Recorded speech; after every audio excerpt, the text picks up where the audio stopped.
Listen, the moment Meghan Markle's heels hit Parisian ground, the energy shifted. This wasn't some casual trip. No, this was Meghan's big fashion comeback. Her team dressed it up as a private fashion trip, but inside Dior's iconic marble halls, the whispers had already started. Staff had been briefed well in advance. No meetings, no fittings, no exceptions. Her name wasn't just on a list, it was flagged. Weeks earlier, a quiet little note had made its way around Dior's offices. It was short and sharp. No unscheduled appearances from the Duchess. All inquiries through legal. And still, Meghan walked in, confident, glowing, acting like she had the world at her feet. She told the receptionist she had an appointment for a couture session, but the list said otherwise. No entry, no reservation, and definitely no collaboration. What she imagined would be a warm, luxurious reunion with the House of Dior turned into something painfully polite and brutally final. Within hours, the fashion corridors of Paris buzzed with whispers. Dior turned her away. No shouting, no scandal, just Dior's signature icy calm. A communications lead stepped forward, looked her straight in the eyes and said, "There's no appointment for you, ma'am.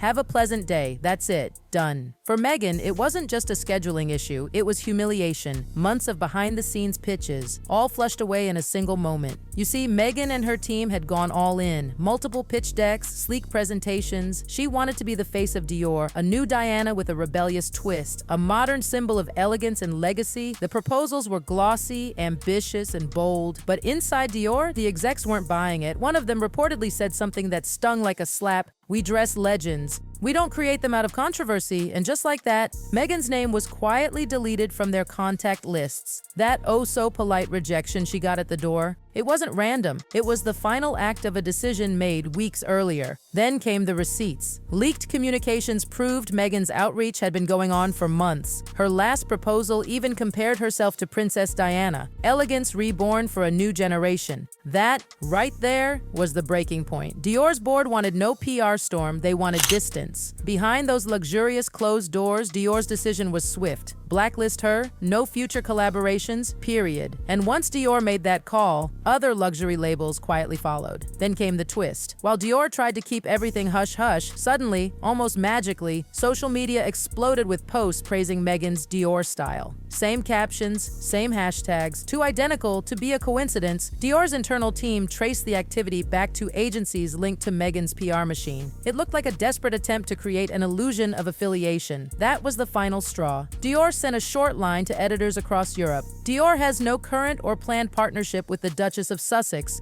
No drama, no shade, just icy, deliberate finality. In the fashion world, silence is the sharpest punishment, and Dior's silence wasn't the end. Within the massive LVMH empire, Dior, Fendi, Givenchy, Louis Vuitton, Meghan's name was added to a restricted list. These lists are never public, but every major fashion house has them. Names considered too controversial, too unpredictable, or simply too risky. Givenchy, the very house that once dressed her like a royal dream, backed away first. Chanel quietly declined her pitches. Even stylists who used to adore pulling luxury samples for her received a subtle nudge: avoid association. Paris didn't banish her loudly, it just went silent. And in that world, silence can end careers. But Meghan being Meghan, she wasn't ready to accept defeat. Days later, she made a grand surprise appearance at Balenciaga's Paris Fashion Week show. Oh, the cameras went wild, the lights flashed. For a second, it looked like she might claw her way back in. But the moment she stepped into that venue, insiders said the air changed. One stylist whispered, "You could feel the air freeze." Editors shifted awkwardly. Designers smiled politely but coldly. The applause she got? Polite, not powerful. The photos looked glamorous, sure, but those who were there called it awkward theater. No designer approached her, no stylist congratulated her. Behind the perfectly curated smiles, the real conversation wasn't about her look. It was about how far she had fallen from fashion's inner circle. Then the gossip bomb dropped. Backstage at Balenciaga, stylists and assistants started whispering. Not about her gown, not about her hair, about something far less forgiving. One person whispered about a heavy scent. Too much perfume, like something was being covered up. Another repeated it. Whether true or exaggerated in Paris, that didn't matter.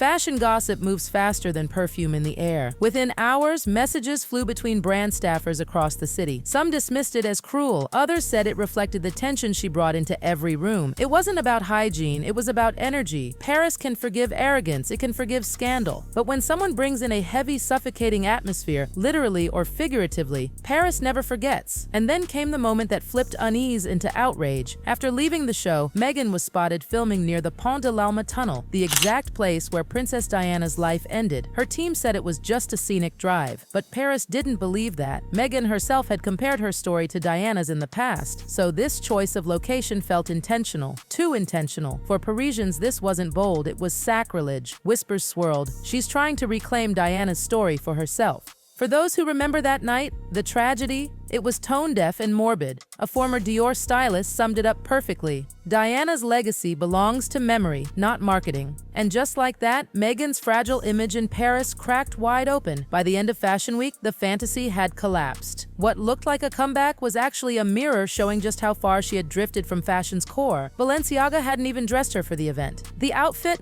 borrowed. The shoes, black pumps, were the only authentic piece from the brand. The rest was sourced through intermediaries. In the fashion world, that's code for you're not truly invited. No custom fittings, no couture treatment. She wasn't the guest of honor. She was the guest of circumstance. And that's when Paris collectively turned away. Editors who once swooned kept their distance. Stylists declined requests. Photographers stopped angling for the perfect Meghan shot.